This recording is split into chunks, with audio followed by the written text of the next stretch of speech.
SIR ಪರಿಶೀಲನೆ ಹೆಸರಿನಲ್ಲಿ ವೃದ್ಧನಿಗೆ cyber ವಂಚನೆಯಾಗಿದೆ. ಚುನಾವಣಾ ಆಯೋಗ ಅಧಿಕಾರಿಗಳ ಸೋಗಿನಲ್ಲಿ ವಂಚನೆ ಕರೆ ಬಂದಿದೆ. ನೋಡಿ, ಎಸ್ಐಆರ್ ಪರಿಶೀಲನೆ ಹೆಸರಿನಲ್ಲಿ ವೃದ್ಧನಿಗೆ ಸೈಬರ್ ವಂಚನೆ ಆಗಿರತಕ್ಕಂಥದ್ದು. ಚುನಾವಣಾ ಆಯೋಗ ಅಧಿಕಾರಿಗಳ ಸೋಗಿನಲ್ಲಿ ಕರೆಯನ್ನ ಮಾಡಿದ್ದಾರೆ ವಂಚಕರು. ಎಸ್ಐಆರ್ ಫಾರ್ಮ್ ಪರಿಶೀಲನೆ ಪೂರ್ಣಗೊಂಡಿಲ್ಲ ಅಂತ ಹೇಳಿ ಕರೆ ಮಾಡಿದ್ದಾರೆ. ಪರಿಶೀಲನೆ ಮಾಡದೇ ಇದ್ರೆ ನೋಂದಣಿಗೆ ತೊಂದರೆ ಆಗುತ್ತೆ. ಪರಿಶೀಲನೆಗಾಗಿ 5 ಲಕ್ಷ ಶುಲ್ಕವನ್ನ ಪಾವತಿಸುವಂತೆ ಸೂಚನೆಯನ್ನು ನೀಡಿದ್ದಾರೆ ವೃದ್ಧನಿಗೆ. ನಕಲಿ ಆಪ್ ಅನ್ನ ಡೌನ್ಲೋಡ್ ಮಾಡಿಸಿದ್ದಾರೆ ವಂಚಕರು. ವಾಟ್ಸ್ಆಪ್ನಲ್ಲಿ QR ಕೋಡ್ ಕಳಿಸಿದ್ದಾರೆ ಆ ಆರೋಪಿಗಳು. ವೃದ್ಧನ ಖಾತೆಯಿಂದ 3,49,000 ರೂಪಾಯಿ ಏನಿದೆ ಎಗರಿಸಿದ್ದಾರೆ ಸೈಬರ್ ವಂಚಕರು. ನೋಡಿ, ಇವರು SIR ಹೆಸರಿನಲ್ಲಿ ವಂಚಕರು ಯಾವ ರೀತಿ ಪ್ಲಾನ್ ಮಾಡ್ಕೊಂತಾರೆ ಅಂತ ಹೇಳಿದ್ರೆ, ಯಾವುದೋ ಒಂದು ಸರ್ಕಾರದಿಂದ ಪರಿಷ್ಕರಣೆ ನಡೀತಾ ಇದೆ ಅಥವಾ ಸರ್ಕಾರದಿಂದ ಲಾಭವನ್ನು ಅಥವಾ ಇನ್ನೊಂದು ಸರ್ಕಾರದ ಯೋಜನೆಗಳಿಗೆ ಸಾರ್ವಜನಿಕರು ಏನು ಅದರಲ್ಲಿ ಭಾಗಿಯಾಗಬೇಕಿರ್ತಾರೆ, ಅಂಥದ್ದನ್ನೇ ಇವರು ಪಾಯಿಂಟ್ ಮಾಡ್ಕೊಂಡು ಈ ಥರದ ಕೆಲಸಗಳನ್ನು ಕೆಲಸದಲ್ಲಿ ಇಳಿತಾರೆ. ಇವಾಗ ವಂಚನೆ ಮಾಡಿದ್ದಾರೆ. 3.5 ಲಕ್ಷ ರೂಪಾಯಿ ಹತ್ತತ್ರ ಏನು ಬರೀ 1,000 ಕಮ್ಮಿ 3.5 ಲಕ್ಷಕ್ಕೆ 3,49,000 ವಂಚನೆ ಆಗಿದೆ.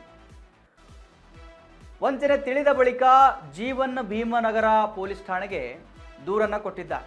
ಇನ್ನು ಪ್ರಕರಣ ದಾಖಲಿಸಿಕೊಂಡಿದ್ದಾರೆ. ಆರೋಪಿಗಳ ಪತ್ತೆಗಾಗಿ ಶೋಧ ಕಾರ್ಯಾಚರಣೆ ಕೂಡ ನಡೀತಾ ಇದೆ.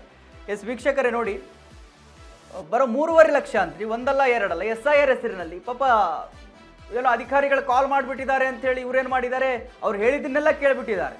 QR ಕೋಡ್ ಕಳಿಸಿದ್ದಾರೆ, ಒಂದು ಆ್ಯಪನ್ನು ಡೌನ್ಲೋಡ್ ಮಾಡಿಸಿದ್ದಾರೆ. ಅದೆಲ್ಲದಕ್ಕೂ ಕೂಡ ಈ ವೃದ್ಧರಿಗೆ ಗೊತ್ತೇ ಆಗಿಲ್ಲ, ವಂಚನೆ ಮಾಡುವವರೆಗೂ ಕೂಡ.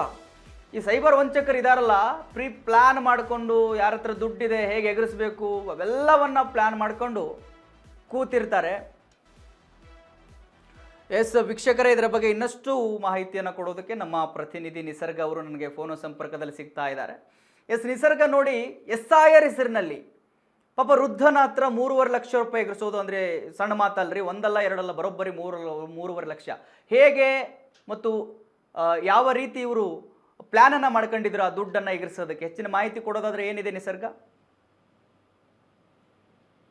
ಮಹಾದೇವ್, ರಾಜ್ಯ ಸರ್ಕಾರದ ಏನು ಒಂದು ಆದೇಶದ ಮೇರೆಗೆ SIR ಪರಿಣಾಮವನ್ನ ಮಾಡಬೇಕು ಅನ್ನುವಂತ ಒಂದು ಆದೇಶದ ಮೇರೆಗೆ ಈಗ ಸದ್ಯ ಎಲ್ಲ ಚುನಾವಣಾ ಆಯೋಗದ ಅಧಿಕಾರಿಗಳು ಈಗ ಅದರ ಮುಂಗಟ್ಟಿನಲ್ಲಿ ಇರುವಂತದ್ದು. ಅದೇ ಒಂದು ದಾಳವನ್ನಾಗಿ ಮಾಡಿಸ್ಕೊಂಡು ಒಬ್ಬ ಸೈಬರ್ ಕ್ರೈಮ್ ಅಂದ್ರೆ ವಂಚಕ ಈ ಒಂದು ಕೃತ್ಯವನ್ನ ಮಾಡಿರುವಂತದ್ದು. SIR ಪರಿಶೀಲನೆಯಲ್ಲಿ ಹೆಸರಿನಲ್ಲಿ 82 ವರ್ಷದ ವೃದ್ಧನಿಗೆ ಸೈಬರ್ ವಂಚನೆಯನ್ನ ಮಾಡಿದ್ದು ಚುನಾವಣಾ ಆಯೋಗದ ಅಧಿಕಾರಿಗಳ ಸೋಗಿನಲ್ಲಿ ಒಂದು ಕರೆಯನ್ನ ಮಾಡ್ತಾರೆ. ಕರೆಯನ್ನ ಮಾಡಿ SIR ಫಾರ್ಮ್ ಪರಿಶೀಲನೆಯನ್ನ ಮಾಡ್ಕೋಬೇಕು, ಇದನ್ನೇನಾರು ನೀವು ಮಾಡ್ಕೊಂಡಿಲ್ಲ ಅಂತಂದ್ರೆ ಅದೇ ತೊಂದರೆ ಆಗತ್ತೆ ಅನ್ನುವಂತಹ ಒಂದು ಮಾಹಿತಿಯನ್ನ ಕೊಟ್ಟ ಅದರ ಮೂಲಕ ಒಂದು ವಂಚನೆಯನ್ನ ಮಾಡ್ಕೊಂಡಿರುವಂತದ್ದು. ತಕ್ಷಣ ಪರಿಶೀಲನೆ ಮಾಡಿಸದಿದ್ದರೆ ಮತದಾರರ ನೋಂದಾವಣಿಯಲ್ಲಿ ತೊಂದರೆ ಆಗತ್ತೆ ಅನ್ನುವಂತಹ ಒಂದು ಬೆದರಿಕೆಯನ್ನ ಕೂಡ ಅವರು ಏನು ಚುನಾವಣಾ ಆಯೋಗದ ಅಧಿಕಾರಿಯ ರೂಪದಲ್ಲಿ ಅವನು ಹೇಳಿ ಪರಿಶೀಲನೆಗಾಗಿ 5 ಲಕ್ಷ ರೂಪಾಯಿ ಪಾವತಿಯನ್ನ ಮಾಡಬೇಕು. ಮೊಬೈಲ್ ನಲ್ಲಿ ನಾನು ಒಂದು ಆಪ್ ಅನ್ನ ಹೇಳ್ತೀನಿ, ಆ ಆಪ್ ಅನ್ನ ಡೌನ್ಲೋಡ್ ಮಾಡಿ